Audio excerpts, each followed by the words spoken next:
Como é que funciona isso aqui? Aí. Glória a Deus, aleluia. Vamos estar orando, vamos estar fazendo a oração. E você vai prestando atenção aí, Rosa. Conforme for pedindo aí a permissão, você vai apertando, tá? Vamos estar orando, glória a Deus, para a glória de Deus. Senhor Deus maravilhoso, soberano e eterno Pai, estamos reunidos aqui, Pai, nesse projeto que nasceu no seu coração, Deus maravilhoso. Sabemos, Pai, que todas as coisas contribuem para o bem daqueles que amam a Deus. Senhor, nós estamos vivendo num período, Jesus, de escassez de alimento, onde tem faltado o alimento, mas é um alimento espiritual. Mas mesmo assim, Pai, o Senhor, para os teus filhos, para os teus servos, o Senhor tem abrido, Pai, uma porta ao qual nós venhamos estar se alimentando da tua verdadeira palavra, Pai. Pai, eu te agradeço. E que este sonho, este projeto que nasceu no seu coração, Pai, para que alcançamos teus filhos, Pai, que estão distantes, Senhor Deus. E eu creio, para a glória de Deus, que aqui serão pessoas, vidas edificadas e transformadas pelo poder do teu Evangelho. É o que eu te agradeço em nome de Jesus. Amém. Glória a Deus, meus queridos. Amém? Amém. Podemos sentar, vocês que estão presentes, vocês que estão online. É isso aí mesmo, irmão, tá? Conforme vocês vão entrando, nós vamos ali estar adicionando, tá? E através desse projeto nós vamos alcançar vidas, tá? Vocês que já estão online aí, eu quero dizer para vocês que muitas das vezes, muitos não me conhecem ainda, como o Senhor está usando na instrução da palavra dele, tá?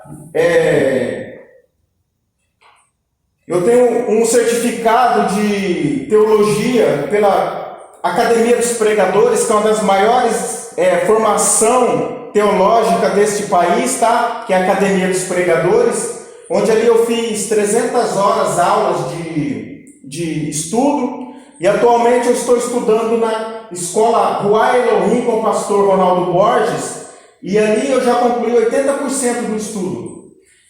E esse outro mês eu me inscrevi numa outra escola que se chama Escola do Reino Clube, que é do pastor Eduardo Reis. E Deus colocou no meu coração esse modo de ensino, porque eu aprendi muito assim, online. São pessoas que estão do outro lado do país, mas a palavra de Deus tem nos alcançado, amém? E eu espero que vocês se adaptem a este novo modelo de ensino, porque este novo modelo de ensino é a revolução para toda a tecnologia. Nós temos que nos adaptar a essa tecnologia, para que nós não venhamos ficar atrasados mais do que nós já estamos, amém? E a igreja do Senhor, em matéria de tecnologia, estudo, nós não podemos ficar atrás do mundo. Nós temos que usar as coisas boas para espalhar a palavra de Deus. Amém? Glória a Deus. E nesse primeiro estudo, irmãos, que o Senhor colocou no meu coração, no nosso coração, é para nós estarmos estudando os evangelhos. E nós vamos começar pelo evangelho de Mateus. Por que estudar os evangelhos? Porque o apóstolo Paulo escreveu ali em 1 Romanos, capítulo 1, versículo 16, ele disse assim, eu não me envergonho do evangelho, porque ele é o poder de Deus. Então, muitas das vezes nós buscamos poder, buscamos sabedoria e não sabemos onde buscar. E a Bíblia diz que o poder de Deus está nos evangelhos, que é a salvação da alma. Tá? É a salvação da alma. Para que você possa entender, a Bíblia ela começa em Mateus capítulo 1, versículo 1, dizendo assim, livro da genealogia de Jesus, filho de Davi. E ela termina lá em Apocalipse 22, 21, versículo 21, último versículo do Novo Testamento, falando de Jesus. Então ela começa falando de Jesus e ela termina falando de Jesus. Tá? Ela começou falando de Jesus e termina falando de Jesus, porque Jesus é o autor principal da Bíblia. A Bíblia toda, irmãos, ela é baseada na obra salvadora de Jesus para o homem. Amém? E vejam só, muitos não entendem a palavra Jesus Cristo. Muitos acreditam que Cristo é o sobrenome do Senhor Jesus, e não é o sobrenome do Senhor Jesus. Cristo é uma palavra que foi traduzida do grego, do hebraico para o grego. Cristo quer dizer ungido. Então, e ela também quer dizer Jesus, Cristo quer dizer Messias. Então, Jesus, o Messias. Jesus, o Cristo. Tá? Para que vocês possam entender. Muitas das vezes a pessoa fala, o sobrenome de Jesus é Cristo. Não, não é. Ele é Jesus porque ele é o Messias. Cristo quer dizer tanto Messias, como quer dizer ungido. Amém? Glória a Deus. Cristo quer dizer tanto ungido como Messias. Isso é importante para nós estar sabendo. O Evangelho de nós, quando nós vamos abrir a Bíblia, nós temos que ter em mente que os 4 Evangelhos, Mateus, Marcos, Lucas e João, não falam deles. Então o Evangelho não é de Mateus, o Evangelho não é de Marcos, o Evangelho não é de Lucas e nem de João. Os Evangelhos são de Jesus. Então, irmãos, quando nós vamos abrir a Bíblia e vamos ler, especialmente no altar, nós que somos homens que somos usados para levar a palavra, nós temos que dizer, Evangelho de nosso Senhor Jesus Cristo, segundo escreveu Mateus. O Evangelho de Jesus. Ele conta a história de Jesus, ele não conta a história de Mateus, amém? E para que vocês saibam também, meus queridos, a palavra Evangelho. O que é Evangelho? O que é a palavra Evangelho? A palavra Evangelho quer dizer boas novas, tá? Boas novas. Ou boas notícias. A palavra Evangelho quer dizer boas notícias. Então nós podemos entender que Evangelho é as boas notícias do reino de Deus. As boas notícias dos céus para nós, tá? Mas muitos acreditam que esta palavra Evangelho foi inventada pelos cristãos ou pelos apóstolos. Essa palavra ela não foi inventada pelos apóstolos. Antes de Jesus, essa palavra Evangelho já existia. Então, o que quer dizer Evangelho no seu original? Quando, nos tempos antigos, um exército saía para guerrear com outro exército. Eles não guerreavam porta a porta, eles procuravam um vale. E ali, meus queridos, eles guerreavam ali. E a cidade ficava esperando a notícia de quem venceu a guerra. Ou o exército que saiu, ou o exército inimigo. Se o exército que saiu daquela cidade, eles ficavam esperando, ficavam as crianças, as mulheres, os idosos, eles ficavam. E eles ficavam esperando uma boa notícia. Então, quando o exército vencia, eles escolhiam um homem, o evangelista, que ia até a cidade, anunciavam as boas novas. Olha, o nosso exército venceu. Então, aquela cidade saía para fora para esperar o exército que chegou o vencedor. Vocês estão entendendo? Então ele trazia uma boa notícia, o evangelista. O evangelista é para trazer uma boa notícia. Quando eles ficavam esperando e não vinha o evangelista, quem que vinha para saquear a cidade? O exército inimigo. O que queria dizer? Que o evangelista, o exército, todos foram derrotados. Então, em vez de uma boa notícia, eles recebiam uma má notícia. Amém? Glória a Deus? Amém. Por isso, o que é importante você entender com essa revelação da palavra evangelho? Quando o pregador, ele sobe no altar, e a sua mensagem, em vez de trazer paz, em vez de trazer conforto, em vez de trazer esperança para a pessoa, ela traz medo, ele não está pregando o evangelho. Ele pode estar pregando a palavra de Deus, qualquer coisa. É a palavra de Deus, mas não é o evangelho. Quando as pessoas dizem, olha, Deus vai te matar, Deus vai te pegar, Deus vai te jogar na cama. Isso é evangelho? É uma boa notícia? Não é uma boa notícia. Mas quando é pregado o evangelho que Jesus pregou, irmãos, como ele disse, olha que Jesus disse em João, capítulo 12, no versículo 47, se alguém ouvir as minhas palavras, mas não as guardar, eu não julgo, tá? Pois eu vim não para julgar o mundo, mas para salvá-lo. Olha aí, isso é evangelho. E não são palavras minhas, são palavras de Jesus. O que Jesus está dizendo? Que ele não veio para julgar, ele veio para salvar. Se a pessoa ouve a palavra de Jesus, mas não pratica, ele não vai julgar, porque ele não veio para julgar. Ele diz assim no versículo 48, quem me rejeita e não recebe as minhas palavras, Jesus dizendo, já tem quem o julgue, a própria palavra. Tá? A própria palavra é que vai julgar. Que tenho proferido, essa há de julgá-lo no último dia.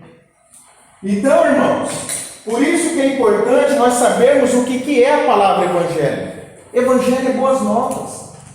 Por isso que nós que estamos nos últimos dias, já vivemos um momento de dificuldade. Nós já vivemos momentos, meus queridos, onde tantas coisas têm nos afligido. Doença, desemprego, fome, morte, pestes, agora secas. E em vez de você levar uma mensagem de renovo, de esperança, as pessoas têm levado mensagens que têm, em vez de atrair as pessoas para Cristo, têm afastado. Não é o Evangelho. Não é o Evangelho. A mensagem de correção? Sim, a mensagem de correção. O Espírito Santo fala como acordo ele quer com o público. Mas muitas das vezes, irmãos, não é o Espírito Santo que está falando, é o próprio homem. Por isso que nós, como ministro do Senhor, nós temos que ter essa noção. Se Deus mandou falar, fale. Mas se Deus não falou para dizer, não fique amedrontando as pessoas, lançando elas no fogo. Jesus não veio para lançar, ele veio para tirar do fogo. Amém? Amém. E esse evangelho de Mateus, que é o primeiro que nós estaremos estudando, ele vai dizer sobre data, autor e o porquê de Mateus escrever esse evangelho. O evangelho que Mateus escreveu foi elaborado por volta da metade do primeiro século. 34 anos após o Senhor Jesus subir aos céus, Mateus já tinha escrito o primeiro evangelho. Tá? Mateus foi um discípulo que caminhou com Jesus. Mateus quer dizer dom de Deus. Mateus ele tinha um dom e ele usou aquele dom para servir o reino de Deus. Mateus era escriba. Mateus era um homem ao qual ele foi estudado, inteligente nas letras. Então Mateus tinha um cargo público romano. Mateus servia o Império Romano para cobrar impostos do seu próprio povo. Por isso que o povo odiava os publicanos. Por isso que a Bíblia, Jesus diz que no céu entrarão os publicanos, as prostitutas, os salteadores, os ladrões, os filhos do reino ficarão de fora do reino de Deus. Para você ver como os publicanos eram comparados. E mesmo assim Jesus foi lá e chamou ele. E olha que linda a história de Mateus. Mateus estava sentado na sua coletoria, no seu banco, trabalhando ali, cobrando. Jesus passou, olhou para ele e disse: Mateus, filho de Alfeu, me segue. Ele largou tudo, irmãos. Ele largou o seu cargo importante, ele largou o seu emprego de status para seguir Jesus. Hoje, esta noite, você que está aí do outro lado, você que está aqui, você largou tudo para ouvir este ensino de Jesus. Muitos poderiam estar agora no WhatsApp, no Facebook, mas você escolheu estar nessa aula estudando. Você poderia estar na sua casa descansando. Temos pessoas aqui que saíram do emprego e vieram aqui pedalando de bicicleta, porque abandonou tudo, porque ouviu um chamado de Jesus. Hoje essa aula pode ser simples, mas através desta aula Deus está te preparando para lá na frente você pregar um evangelho de boas novas. Você pregar o evangelho de boas novas. Por isso, irmãos, que você que vai ser ministro do Senhor, você que vai subir um altar para pregar a palavra, você é responsável por aquelas almas que estão ali para ouvir a palavra.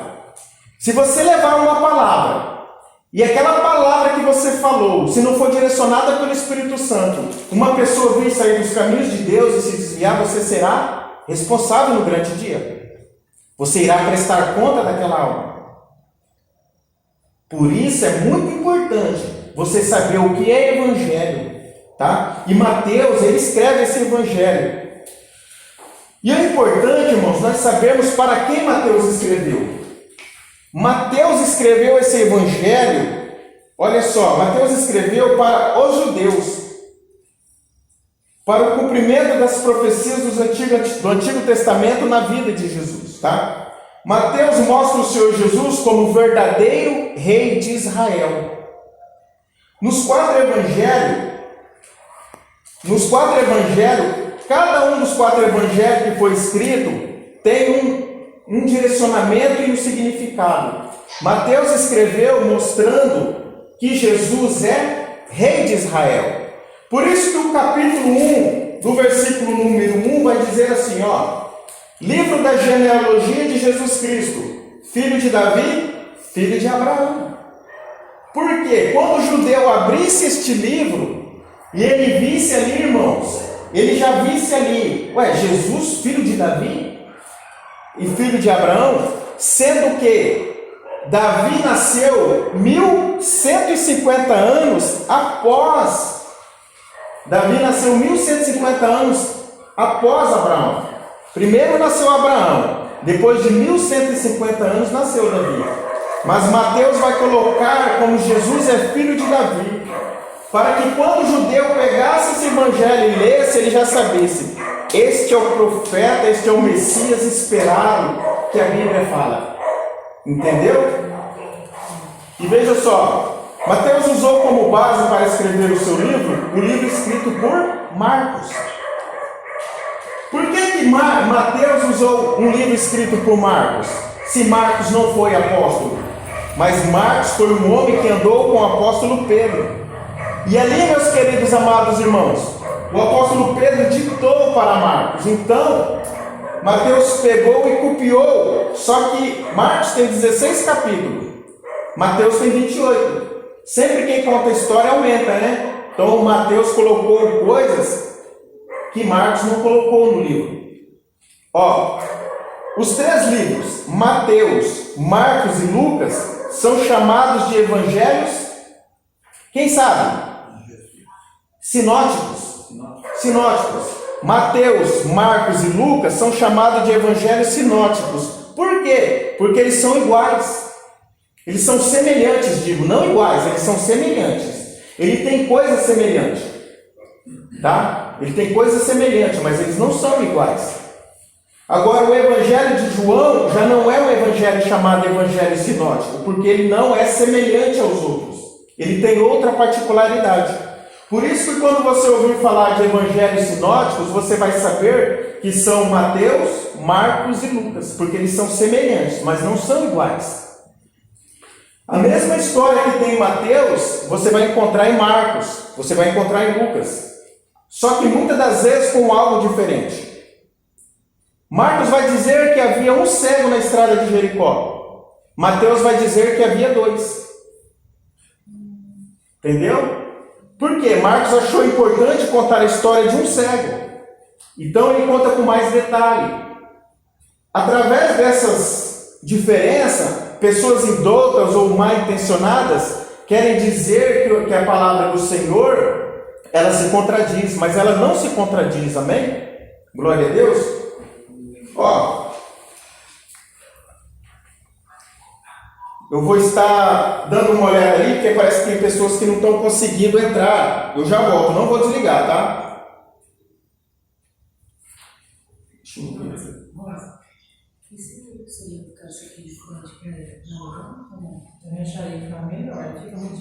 Irmãos, não precisa baixar outro aplicativo. É só clicar no link que já vai direto para a página.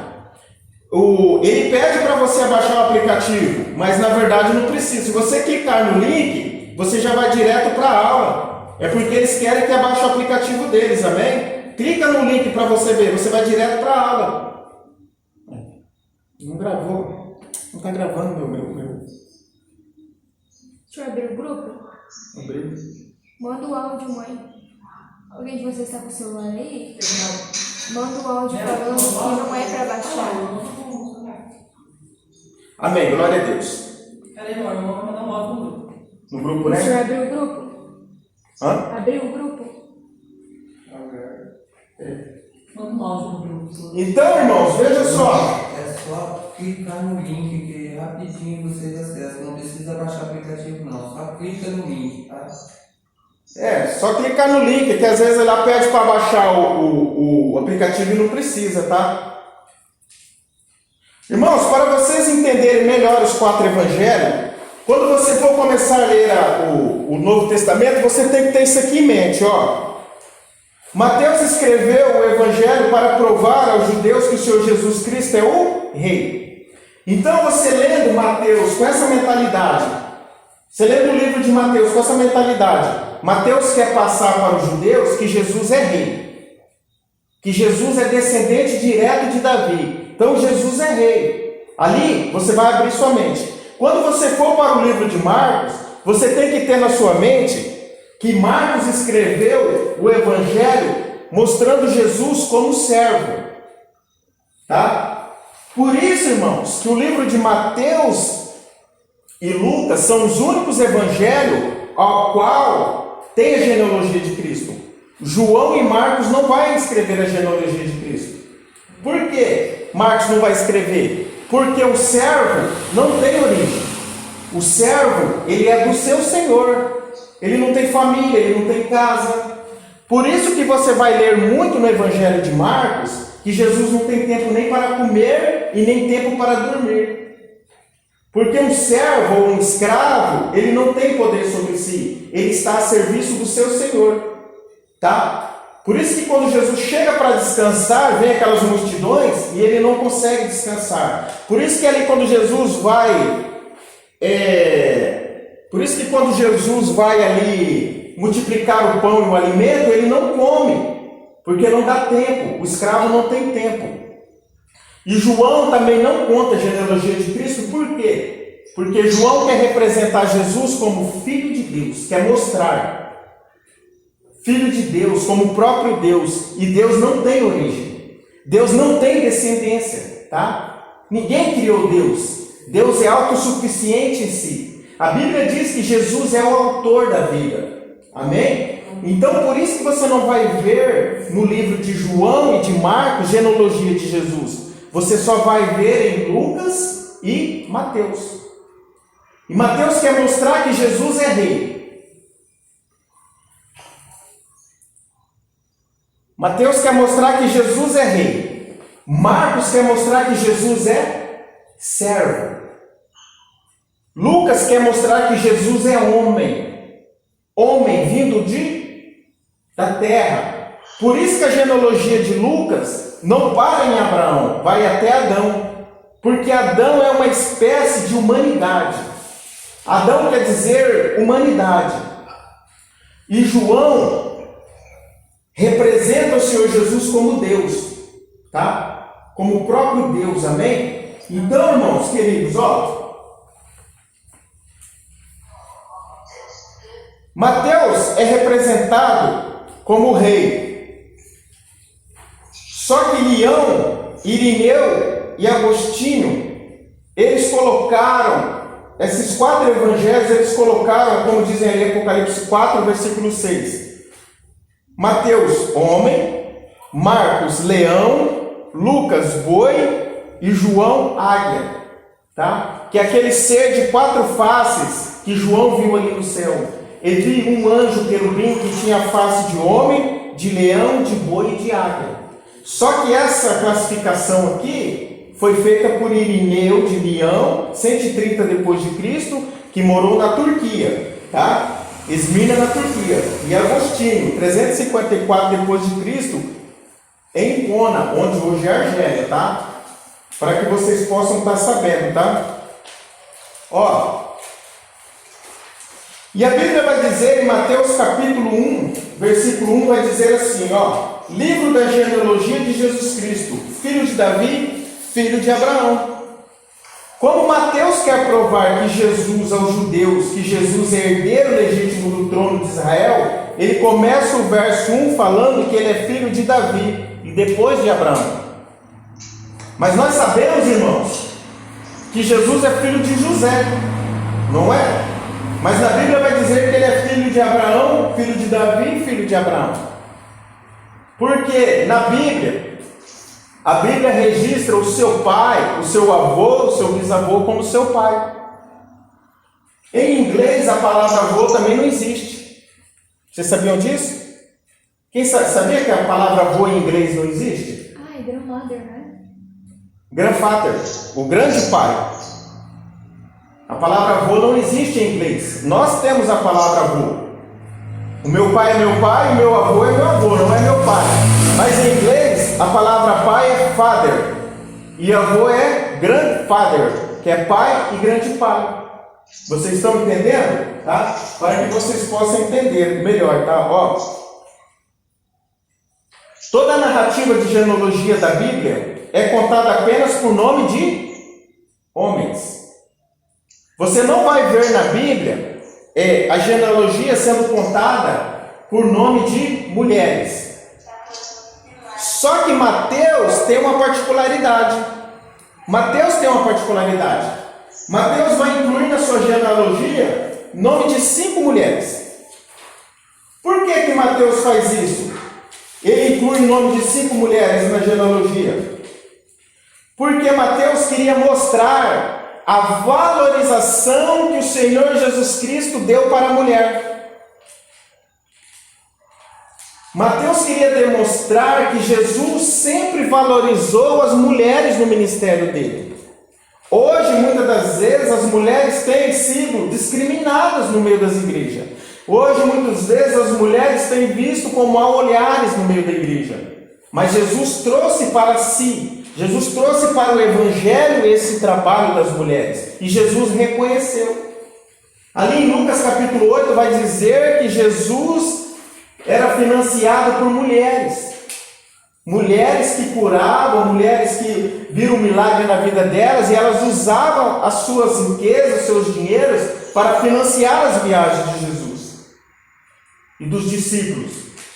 Só que hoje a mulher tem sido discriminada no meio, mas Mateus vai escrever a história de 5 mulheres.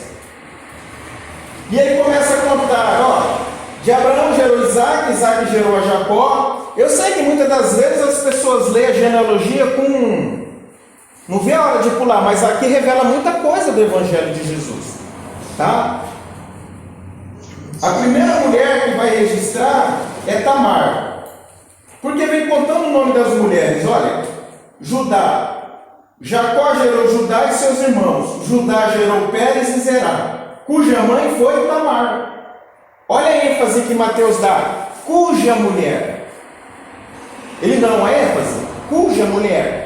Que é para você ter uma ênfase. Pérez gerou Hezron, Hezron gerou Arão, Arão gerou Aminadab, Aminadab gerou Nação, Nação gerou Salmão, Salmão gerou Boaz, cuja mãe foi Raabe. Olha a ênfase que Mateus dá para as mulheres, que foram as ancestrais do Senhor Jesus. E vamos continuar. Boaz gerou Obed, cuja mãe foi Ruth. Vocês estão vendo a diferença que Mateus dá na genealogia para mostrar o trabalho das mulheres no ministério de Jesus? Olha só. Obed gerou Jessé, Jessé gerou o rei Davi gerou Salomão, cuja mãe foi aquela que tinha sido mulher de Urias. Olha aí. Mateus fez uma particularidade aqui. Ele omitiu o nome de Betseba. Mas nós sabemos que aquela que foi a mulher de Urias foi Betseba, a qual Davi tomou para si e mandou assassinar Urias. Tem Uzias aí, mas não é esse aí, é Urias. Tem um Urias aí no meio, não, Uzias. Esse aí foi rei, o outro não foi rei. E continua. Salomão gerou Roboão, Roboão gerou Abias, Abias gerou Asa, Asa gerou Josafá, Josafá gerou Jotão, Jotão gerou Uzias. Vai, chegamos no Uzias, o rei. Uzias gerou Jotão, Jotão gerou Acas, Acas Ezequias. E aí vai indo, meus queridos, até chegar em Maria, cujo marido, gerou Jacó, e Jacó gerou José, marido de Maria, da qual nasceu Jesus, que se chama o Cristo. 5 mulheres. A primeira mulher que a Bíblia vai registrar, que Mateus vai registrar, se chama Tamar. Tamar quer dizer palmeira, que vem do fruto da palmeira, que é a tâmara. Tá? Essa Tamar, Judá, filho de Jacó, saiu e foi morar em outra região, uma região cananeia. E aí ele tomou uma mulher das filhas dos cananeus para casar com seu filho. E ele era visto com maus olhos diante de Deus, e Deus matou ele. Então Jacó disse para ele assim, Judá, case com a mulher do seu irmão e tenha filhos com ela para a descendência do seu irmão.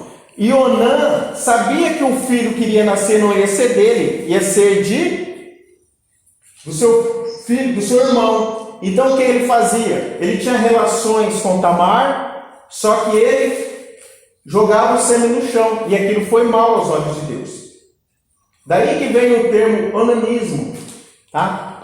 Pessoas que... Eu nem sabia desse termo, aprendi com a Bíblia, tá? Então, Judá, com medo de dar a mulher para o terceiro filho e o filho morrer, falou, fica na sua casa até meu filho crescer, e quando ele crescer, eu te dou ele por marido. E o tempo passou, o menino cresceu, e Judá esqueceu da promessa. Um dia, quando Judá sai para tosquear as ovelhas, ela sai da sua casa, ela tira a roupa de luto, ela veste uma roupa de prostituta, cobre o rosto e fica na beira do caminho. Quando Judá passa, quer fazer relações com ela. E ela diz, o que você vai me dar em pagamento? Ele diz, eu vou te dar um cabrito. Tá, mas para você me dar o cabrito, isso está lá em Gênesis, irmão, 38, capítulo 38, versículo 2, tá? Está aí no papel. Então, você vai me mandar um cabrito, mas você me deixa o seu anel, você me deixa o seu cajado e o seu cinto. E ele deixou, terminou a relação e foi embora. Quando ele pega e manda um cabrito para pagar a prostituta, chega lá, ela foi embora. Ela vestiu, chega na sua casa, tira a roupa de prostituta, coloca a roupa de viúva, e o servo diz, olha, não tinha nenhuma prostituta lá. Ele falou, bom, pelo menos nós tentamos pagar, né? Passado 3 meses, chega alguém e fala para Judá, a tua nora está grávida. O que Judá manda fazer? Judá manda tirar ela para fora do arraial para queimar ela. Quando ela está sendo levada para ser queimada, para ser morta, ela diz assim, estou grávida do homem que é dono dessas coisas aqui. Aí mostram para Judá o anel dele, o cajado e o cinto. Aí ele diz, essa mulher é mais honesta do que eu. E ali, irmãos, deste filho que ela engravidou de Judá vai nascer Pérez. Tá? Vai nascer Pérez. E Pérez agora vai gerar a linhagem. Vai gerar a linhagem que vai ser os reis de Israel. A segunda mulher que a Bíblia registra é Raabe. Quem que é Raabe? Raabe era uma mulher prostituta que morava em Jericó. Quando Moisés manda 2 espias, Josué, para sondar a cidade, Raabe esconde os 2 espias. Raabe esconde eles porque Raabe diz que Jericó vai cair, porque ela sabia da história do Deus poderoso que humilhou o faraó. Então, irmãos, o que acontece? Ela pega, esconde os espias e ela amarra, meus queridos amados irmãos, um lenço vermelho na sua janela, para que quando o exército de Israel entrar, ver aquela marca, daquele lenço vermelho, aquele fio vermelho, irmãos, a morte não destrua a casa dela, a família dela. Olha o sinal, um lenço vermelho. O que te protege, o que te cobre? O sangue de Cristo, que é vermelho, tá? Já é um sinal, tá? E ali, meus queridos amados irmãos, vejam só. Depois que Jericó é tombada e cai, essa Raabe casa com Naasson e vai continuando a genealogia e vai chegar agora no tempo de Ruth, quando os juízes governavam na terra.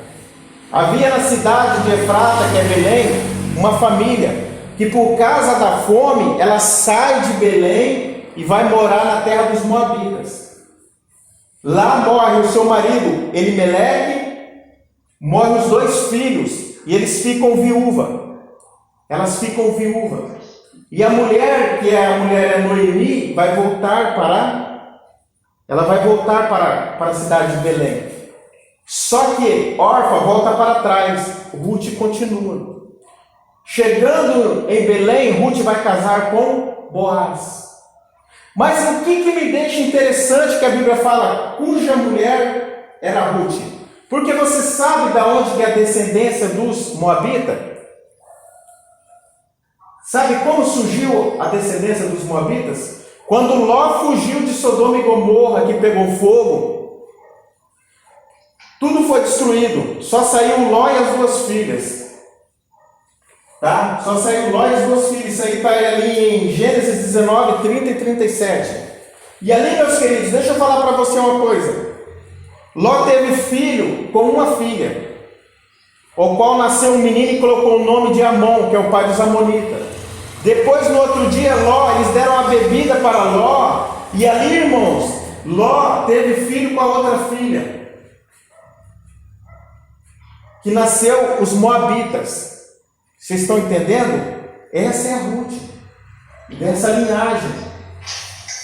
E a quarta mulher, irmãos, que a Bíblia registra, que é Betseba, a qual foi mulher de Urias, que está ali em 2 Samuel, capítulo 11. No dia que os reis saíram à guerra, Davi ficou em casa. O que era para Davi fazer? Ter ido para a guerra. Mas Davi ficou em casa. Por quê? Davi estava rico, Davi estava bastardo, Davi não precisava de mais nada, já tinha conquistado todas as nações, e ele mandou os soldados deles. Veja Davi estar na guerra, onde Davi estava? Desfrutando do seu palácio, tá? Desfrutando do seu palácio, desfrutando da sua riqueza, entendeu? E ali, Davi não tem o que fazer de tarde, sai no seu terraço para caminhar, e do seu terraço ele vê uma mulher tomando banho, uma casa no quintal, e ele se encanta pela formosura de Betseba e manda trazer a mulher. Antes ele pergunta para um servo, quem que é aquela mulher? E o cara ainda fala para ele, você não sabe que é a mulher do Urias, o Eteu? Davi ainda se fez de bobo, mas ele sabia o que estava fazendo. E ali, meus queridos amados irmãos, duas coisas erradas. Davi estava errado, mas a mulher também estava errada. Porque ela sabia da fama do rei, e ela sabia, meus queridos irmãos, ela sabia a rotina do rei. Então ela procurou tomar banho num local nua para chamar a atenção do rei. Às vezes alguém, irmãos, comete um erro e você quer pôr culpa só num, mas muitas das vezes os dois são culpados, tá? Os dois são culpados, entendeu? Os dois são culpados, não só um, às vezes os dois são culpados. E ali, meus queridos, daquele relacionamento vai nascer uma criança.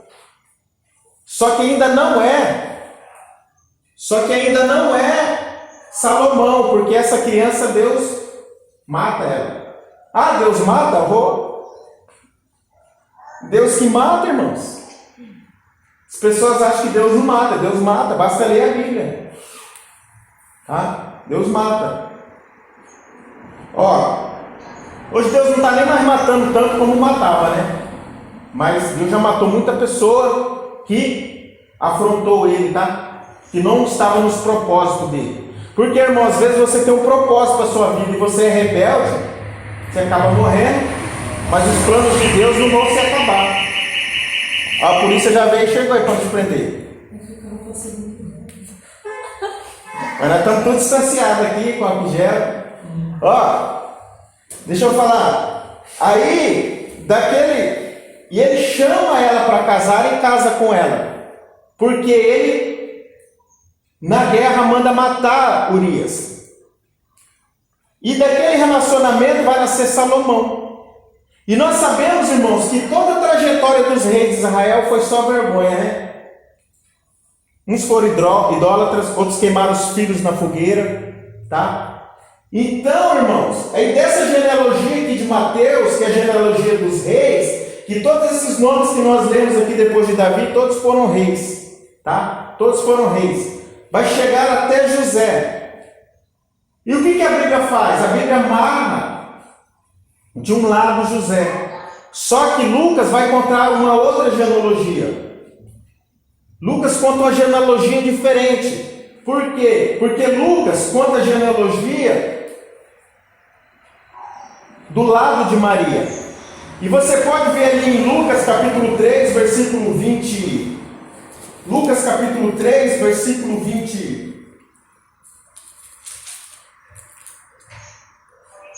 Capítulo 31, ó. Que vem contando aqui, desde o começo, ó. Jesus tinha cerca de 30 anos quando começou seu ministério. Era conforme se pensava, filho de José, filho de Eli, filho de Matate, filho de Levi. E quando chega aqui no capítulo, versículo 31, vai dizer, filho de Meri.